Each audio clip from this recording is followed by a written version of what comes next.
সকালবেলা হঠাৎ করে বিচ থেকে ফটোগ্রাফার আমাদেরকে ফোন দিয়েছে যে ভাইয়া বিচে একটি জীবিত কচ্ছপ ভেসে এসেছে, এসে আটকা পড়েছে। আমরা সাথে সাথে যারা উপরের সদস্যরা আছি ঘটনাস্থলে আসি, এসে দেখি যে প্রাইম মার্কেটের সংলগ্ন সরাসরি বিচে এই অলিভ প্রজাতির কচ্ছপটি বালিতে আটকা পড়ে আছে। হয়তো আমরা যতটুকু ধারণা করতে পারতেছি যে কচ্ছপটি মৃত্যু অবস্থা আছে। এটা মা প্রজাতির মা কচ্ছপ, যারা মূলত ডিম পাড়ার কারণে এই উপকূল অঞ্চলে এই সময়টা ওরা কচ্ছপগুলো বিভিন্ন রকমভাবে ভেসে, শুধু জীবিত কচ্ছপ ডলফিন তিমি না, বিভিন্ন রকম অনেক সময় মৃত্যু আমরা দেখতে পাই। অনেক সময় দেখা যায় এগুলোর শরীরে ঈদ লাগছে মনে খুশির জোয়ার সবখানে, আর ঈদ লাগছে মনে বিকাশ পেমেন্ট সবখানে। মুখে জাল টুকরো যে জালগুলো সমুদ্রে জেলেরা ফেলায়, জালগুলো ওদের মুখে আটকানো দেখা যায়। আমরা অনেক সময় জেলেদেরকে সচেতন করে থাকি, ওদেরকে নিয়ে বিভিন্ন রকম সেমিনারে বলে থাকি যাতে টুকরো যে জালগুলো আছে সেগুলো যেন সমুদ্রে না ফেলানো হয়।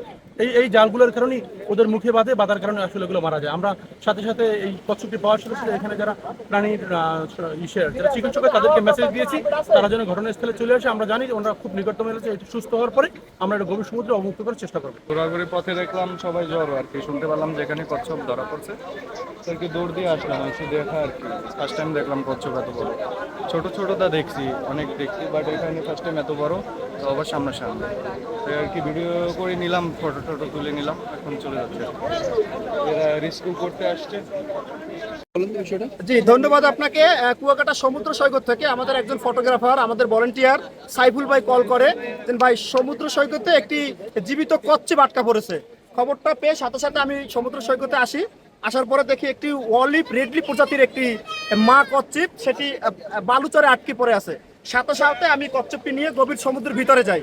যাওয়ার পরে যখন এটাকে ছেড়ে দিয়ে আমাদের ধারণা ছিল যে এটি চলে যাবে, কিন্তু সমুদ্রের যে স্রোত এবং ঢেউয়ের যে গতি, এটি অতিক্রম করে সে গভীর সমুদ্রে যেতে পারতেছে না, অর্থাৎ এটা অসুস্থ বলে আমাদের ধারণা। আমরা দ্রুত বন বিভাগকে খবর দিয়েছি এবং আমাদের যে ভেটেরিনারি যে চিকিৎসক রয়েছে, যারা পশু চিকিৎসা করে, তাদেরকেও খবর দিয়েছি। আমরা প্রাথমিকভাবে এটার যে অসুস্থ দুর্বল অবস্থা আছে, একটা চিকিৎসার ব্যবস্থা করতেছি।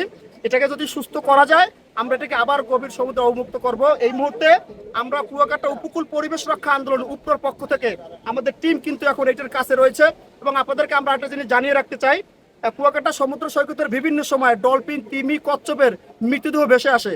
আমরা এটি যথাযথ স্থানে মাটি দেওয়ার ব্যবস্থা করি এবং ঊর্ধ্বতন কর্তৃপক্ষ দৃষ্টি আকর্ষণ করে শুধু একটি জিনিস জানতে চাই, এটির মৃত্যু কেন হচ্ছে, মৃত্যুর কারণটা যেন গবেষণা করে বের করা হয়।